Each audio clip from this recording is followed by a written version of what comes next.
Students हम देखेंगे relative reactivities of halogens as oxidants.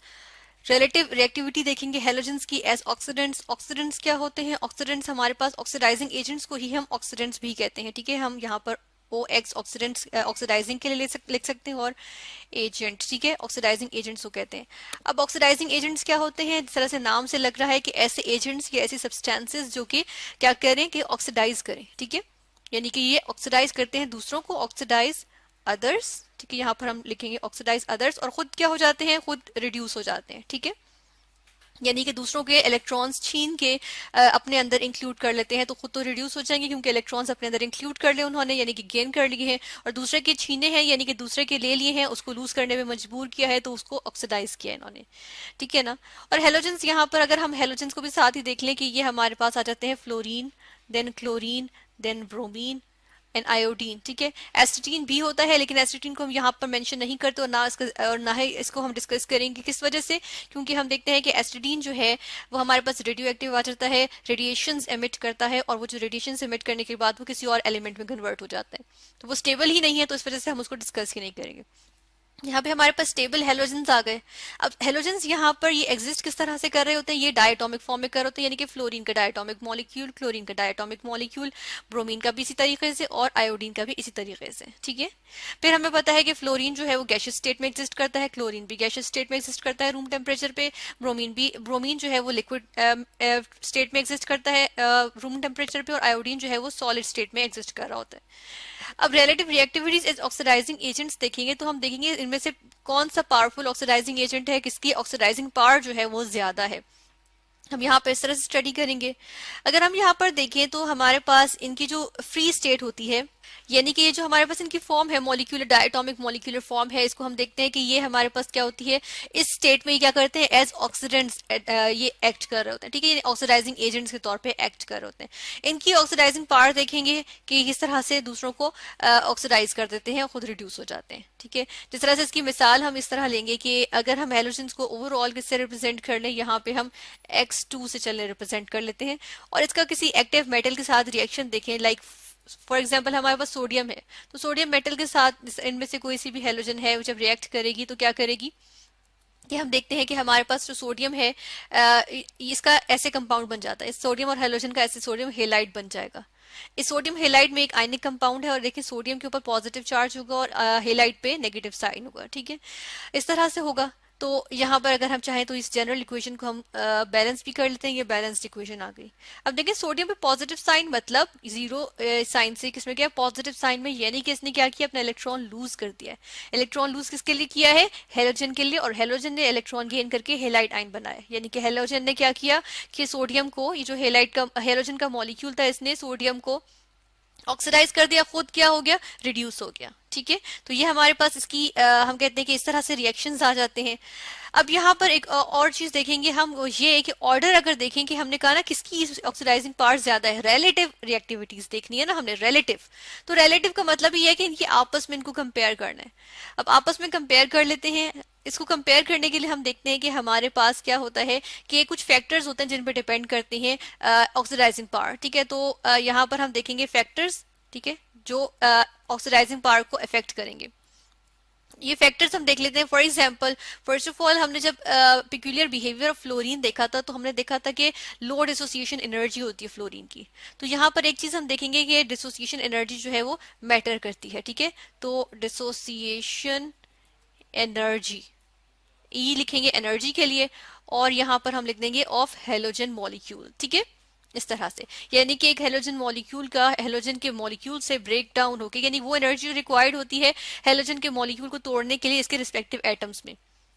जिस तरह से अगर फ्लोरीन का मॉलिक्यूल है तो इसको तोड़ने के लिए किसमें? रिस्पेक्टिव एटम्स में, यानी कि फ्लोरीन आ जाएगा एटम और फ्लोरीन एटम आ जाएगा। ठीक है, फिर हम ये देख लेते हैं कि अब डिसोसिएशन एनर्जी का इस पे क्या असर होता है। ये अगर हम देखें तो होता ये है कि देखिए फ्लोरीन का हमने पढ़ा था कि इसकी बहुत लो डिसोसिएशन एनर्जी होती है, इसके पिक्यूलियर बिहेवियर में आ जाता है, और उसकी वजह भी हमें पता है कि स्मॉल साइज होता है। कि अगर ये आउटर मोस्ट शेल में बना रही हूँ और इसके अंदर हमारे पास क्या है, इसके अंदर हमारे पास 7 इलेक्ट्रॉन्स हैं।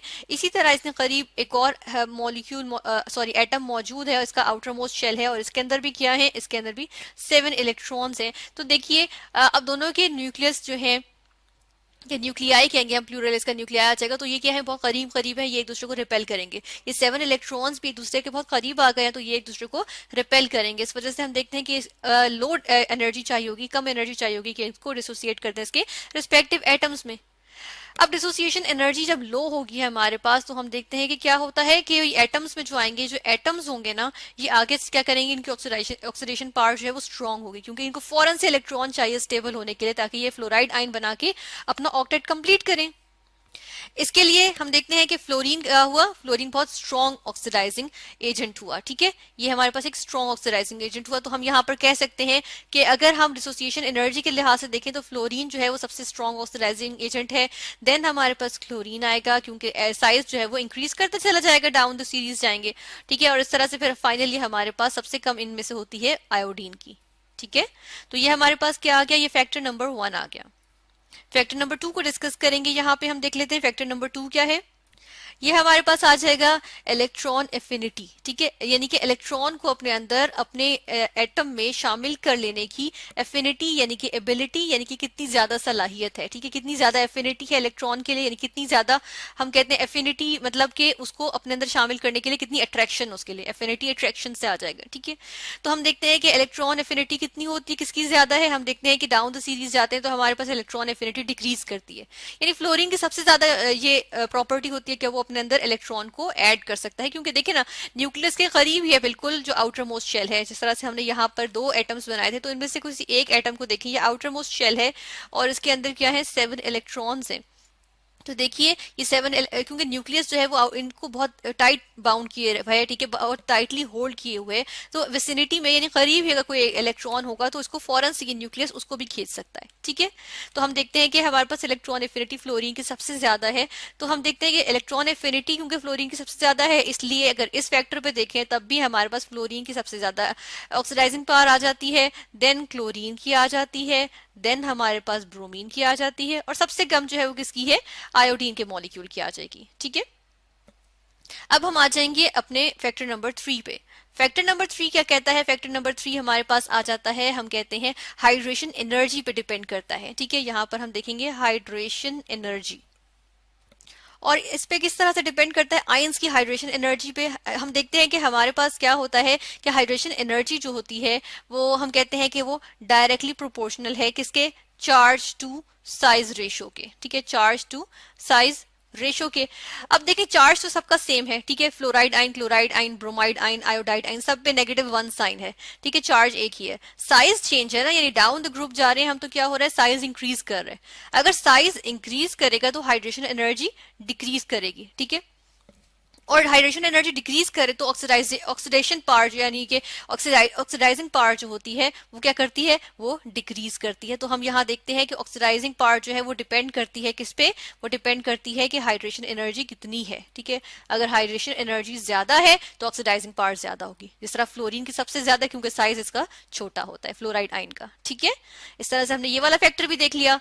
अब फाइनल अपना एक फैक्टर देखेंगे, फोर्थ वन, ये हमारा लास्ट फैक्टर है। ठीक है, और इसको हम देखते हैं कि ये किस तरह से ऑक्सीडाइजिंग पावर पे इफेक्ट करेगा। ये हमारे पास आ जाता है हीट ऑफ वेपराइजेशन, और ये सिर्फ हम देखते हैं कि ब्रोमीन और आयोडीन के लिए हम देखते हैं, क्योंकि हम देखते हैं कि क्लोरीन और फ्लोरीन तो ऑलरेडी हमारे पास किसमें एग्जिस्ट कर रहे हैं, वो गैशियस फॉर्म में या वेपर स्टेट में एग्जिस्ट कर रहे हैं। तो हम देखते हैं कि ब्रोमीन की हमारे पास जो आयोडीन होती है ना, इसकी हमारे पास हीट ऑफ वेपराइजेशन ज्यादा होती है, ब्रोमीन की कम होती है। लेकिन हम देख रहे हैं ऑक्सीडाइजिंग पावर जो होती है वो हम देखते हैं कि ब्रोमीन की ज्यादा होती है। तो इससे हमें ये पता चलता है कि हीट ऑफ वेपराइजेशन जिसकी कम होगी, यानी कि कम हीट चाहिए वेपराइज करने के लिए, उसकी ऑक्सीडाइजिंग पावर जो है वो ज्यादा होगी, यानी कि इनवर्स रिलेशन आ जाएगा इन दोनों में। ठीक है, इस तरह से तो हमने यहाँ पर फैक्टर्स देखे जो इफेक्ट करेंगे oxidising power of fluorine, chlorine, bromine, iodine, यानी कि halogens as oxidants, relative reactivities इनकी। और हमने देखा फ्लोरीन सबसे स्ट्रॉन्ग जो है वो ऑक्सीडेंट होता है, यानी ऑक्सीडाइजिंग एजेंट होता है।